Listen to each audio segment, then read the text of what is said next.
Hey everybody, it's Kory. Thanks for joining me. So it looks like you fell victim to that sensational YouTube thumbnail and have tuned in to hear the voices in my head. Well, my hope is to not disappoint you. Welcome to my world. In this video, you guys, I'm actually going to break down for you the best months to buy a house here in North Idaho and the best months to sell a home here in North Idaho. And I'm going to tell you exactly what I would do after I share with you two things. The first thing I'm going to share with you is data. I'm actually going to show you using data the best times to buy and sell a home. And then I'm going to drive that point home using a corn chip. So stand by for that. All right, let's jump into the data. The first thing I want you to see is this chart that systematically breaks down the 12 months of 2025. This is all of Idaho, 2025. And the first month with the most homes sold was June. At the bottom of this list, the month with the least amount of homes sold in the state of Idaho, 2025, was January. And you'll notice the discrepancy between the 2 months. January had 1,368 homes. June had 2,339 homes. June had almost twice the homes sold, twice the activity than January. So, when you look at this data, June was the most active month, followed by July and May, and the bottom months were January, February, March. Now let me put that into graph form. We'll look at this chart here. This is a graph just so you can visually see the peaks and valleys. You notice that June is the middle of the graph, and the 2 months around it, you have May, June, July. Those are the 3 months where the most activity is. And then over to the left, you see January, February, March. Those are the 3 months with the least amount of activity. Okay, so with that data, you now understand that there's a seasonal flow to the real estate market here in Idaho. There's a time where there's more activity and there's a time where there's less activity. Now, just set that aside, and I want to take you to an analogy using my corn chip. Okay, so bear with me here. You'll get it in a minute. I want you to imagine that this perfect corn chip is the house that most people are looking for when they come here to North Idaho. And you have to understand a little bit about demographics. Most people that buy houses here in North Idaho are coming from outside of the area. And when they're coming from outside of the area, they typically tend to be older than not. In fact, statistics show that 2/3 of the people moving to Idaho from outside of the area are 55 years and older. And what do they want in a house? This is what they want. And you guys, this is coming from data. This is coming from my 10 years of talking to buyers. This is the fact of what people are looking for when they come to Idaho to buy a house. And I want you, as I describe what most people are looking for, I want you to see if you are looking for the same thing. So most people coming to Idaho are looking for a house that is a single-story house, a rambler. They're looking for a house with a 3-car garage, maybe RV access. They're looking for a house on a larger lot. They want elbow room. They don't want to be looking at their neighbor through their windows. They're looking for a house that is priced well. They're looking for a house that is move-in ready. They don't want to have to replace the roof and the carpet. They're looking for a house that has low to no HOA fees. And they're looking for a house that's close to everything that they need. Chances are that's what you're looking for. And I will tell you that this perfect chip, the one that I just described that everybody wants, it's about 1/3 of the market. Now, let me tell you what the other 2/3 of the market are. They tend to be a house that doesn't have a 3-car garage. Maybe it's only a 2-car garage. Maybe it's a house that has high HOA fees. Maybe it's a house that's overpriced. Maybe it's a house that doesn't have RV parking. Maybe it's a house that has stairs. You guys, this is 2/3 of the market. And if you remember, most of the people coming to Idaho to buy a house are not looking for this house. This house is not attractive to people that want a single story, 3-car garage, RV access, no HOAs, and move-in ready for a fair price. This house is not that. Now, what does that have to do with when to buy and when to sell? Well, let me start with you sellers. When should you put your house on the market? Let's say, I don't care if you have that perfect house that we described, this one, or you have this one. The principle is still the same. When do you want to put these homes on the market? You want to put them in the bowl when the most hands are grabbing into that bowl. You want the most hands possible because that's when you stand the best odds of your house getting picked up. And remember our data. That is May, June, July. So if I am selling my own personal house, I want my house on the market when the most hands are out there. That's June, July, May, maybe even August. But I want it out there during the summer, which coincides with when most families are out of school. They're able to move around. If I'm selling my house, it's going on the market during the summer months. Okay, let's talk about buyers. And this is where it gets a little bit more complicated. When I get questions from buyers, the question being, when's the best time to buy a house? What they're basically asking is, when can I stand to get the best deal?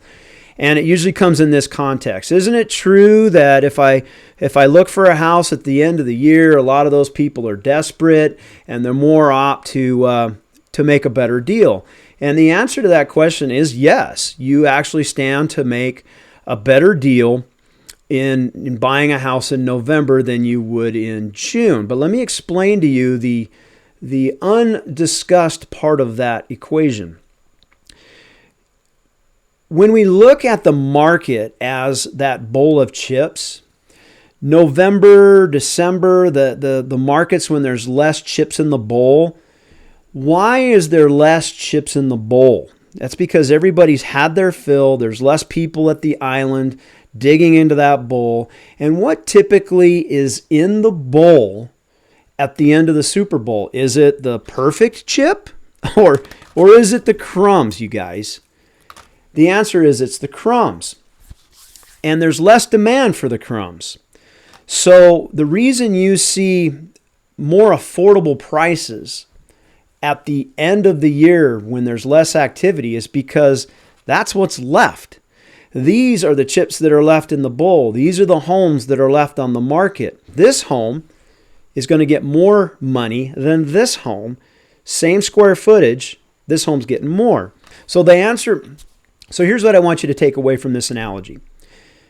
Seasonality does not set the price. Price is always set by the dynamics between supply and demand.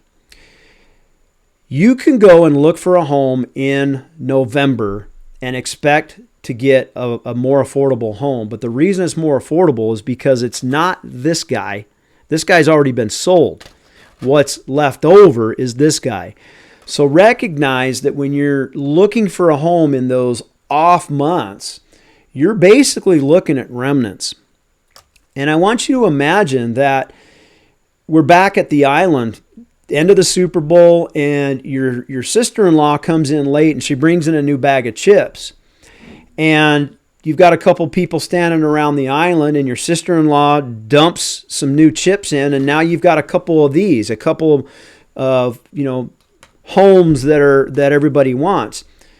They're going to jump on these, and these homes are always going to get the higher price compared to that remnant chip that we had. What sets the price is the home. It's not the seasonality. So if you're going to try to time the market as a buyer and think that you're going to get a better deal in November, you're going to get a more affordable home in November, but you're not going to get that sweet home for a better price. That sweet home's always going to have the demand. So what I suggest, and this is kind of counterintuitive to what most people think, but again, I'm going to tell you what I would do. If I'm looking for a home, I am not going to go looking for a home in the off months. Why? Well, especially if I'm looking to buy my last home. You know, most of our clients are those 55 years and older, and they're looking to buy their retirement home, the last home perhaps that they ever buy. This is the home that they're probably going to spend the most money on. Why would they go look for a home when there's a bunch of crappy chips in the bowl? I, as a buyer, want to go and look at homes when there's the most potential to find the right home for me. Okay, so let's land this plane and talk about where most of you guys are. Most of you need to actually sell a house before you buy a house, and you need to do all of that this year. What would I do if I'm in your position? If I need to sell my house first in order to buy my house? Well, I'm going to recognize the strong seasonality of the summer months, and I'm going to put my house on the market in April. April, May, June, most houses stay on the market about 90 days. So I'm going to hope to capitalize on the first part of that summer. I'm going to put my house on the market in April. Hopefully it sells by June. If it sells by June, that now gives me the strongest 2 months of the summer, June and July, and then maybe even August, in which to look for my home as a buyer. So again, put my house on the market April, sell it by June. June, I get my butt here to Idaho, and I look for my house during those strong inventory months of June, July, and parts of August.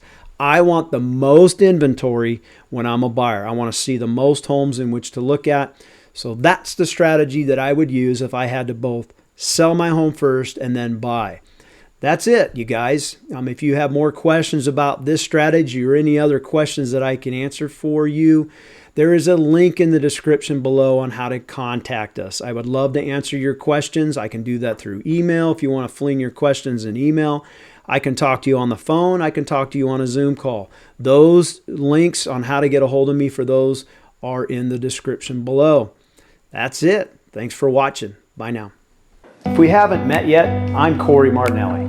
My wife Bonnie and I own a local real estate team based in Coeur d'Alene, Idaho. Our personal journey to live better began in 2009 when we relocated our young family to North Idaho from Ventura County, California. We wanted to raise our family in a place rich with outdoor recreation and in a culture that treasured our strong conservative values. Leaving family, friends, and church was not easy. Perhaps the scariest decision was to leave behind 21 years as a deputy sheriff with Ventura County and finish my career with a new agency. But I did it and finished serving out my 3 decades in law enforcement as a deputy with the Kootenai County Sheriff's Department right here in North Idaho. While I was doing the easy part, working in law enforcement, Bonnie diligently raised our 2 children, battled breast cancer into remission, and started her real estate career part-time. Talk about a winner. After retiring from law enforcement in 2016, I joined Bonnie in real estate and we went full-time forming the Martinelli Realty team and this video channel. Since then, we have successfully navigated one of the most aggressive and competitive real estate markets in America to help over 300 families relocate to North Idaho. In that time, Bonnie has been recognized as one of the top 1% producing real estate professionals in the entire country.